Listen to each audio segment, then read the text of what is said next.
Okay, welcome to the Clade Race. That's for this week. So they'll be studying phylogenetic trees. This is a really great one, and this is one they're definitely going to want to use their whiteboards for, so make sure that they have those and the groups are ready to use them. So the only supplies they need for this week, I'll show you, are a set of runner cards, and then a corresponding set, a pack of the animal cards, so there's a bunch of them here, and then colored pipe cleaners. And then you're going to cut white strips of paper that the students can write on and some Scotch tape. So if you're missing any of those supplies for the lab tech, please contact me and I can make sure I get those to you. Okay. Alright, let's set this up here. Okay, so for this activity, you're just going to jump right in. So you're going to have them read on their student guide the very first paragraph. Alright, so it says, imagine that we're going through a race in the woods. The runners all started at one location and they're running through the woods and they're all ending at a finish line somewhere, but we don't know what direction they've gone.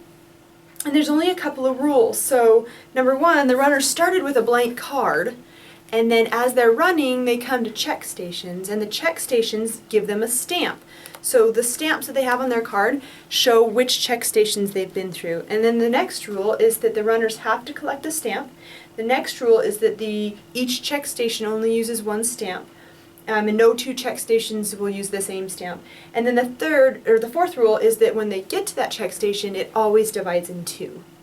Not 3 or 4 or 5, it always divides in two. Now, it doesn't mean that people split. I mean, they could all go one direction, but at every check station, it has the potential to divide into two paths. All right, so that's really all you're going to give them. And then you give them the cards and you say, all right, given what's on the cards, can you reconstruct the path that each runner took from start to finish?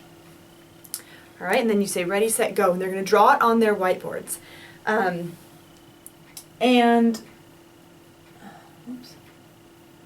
One of the most important things about this is as you're walking around, students will be trying to figure out if they don't know where to start, the best one to start with, to say to them, all right, so looking at the X, what do you notice about the X? Well, they should be able to notice that every single runner went through the X checkpoint. So that was probably the first checkpoint.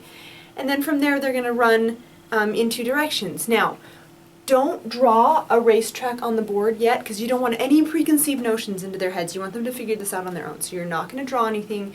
You're just going to say, go. And I've never really had a problem with students getting started. But if they do have a problem, you say, okay, well, they all went through the X, so let's start with the X. Then we're going to divide into two. Can you go from there? The other thing that we see students do a lot, though, is they start diagramming their race, and then they'll say, like, especially runner G, okay, so G does a star and a moon, and then they end right there. And so they'll end up with these trees that have ending points at different spots, and you need to say, okay, if this is your starting line, then your finish line is down here. So everybody has to make it to the finish line. They all have to finish the race. So just make sure they draw it all the way to the finish line, and they can draw it this way or sideways or whatever. But you want to make sure that they're going to the finish line. And so as I have students doing this, I'm walking around and saying, okay, what are you doing wrong? Are you getting to the finish line? But beyond that, they can draw it however they want. Okay, and then you want to make sure if you see mistakes that you correct them. Or at least ask them, what do you have going on here? Or did they fork into 3, or did they come back together, or something? They shouldn't have any of that kind of thing going on. Alright, so you're going to give them about, I don't know, it takes them about 10-15 minutes to draw their tree.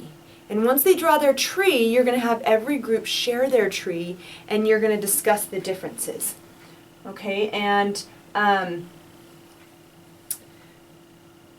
yeah, so they should be able to answer questions 1 through 5 on their student guide. So they're going to draw their tree, and they're going to at least do one. Number 2 asks them to compare with other groups. So you'll probably want to stop and do number 2 together, and then they can do 3, 4, and 5. But I'm going to show you a couple of trees, and we'll talk about the differences that you might see. Now, these are just some examples of trees. You could see all kinds of things with the trees, but there's a couple of things to point out. So I'm going to pause this for a second.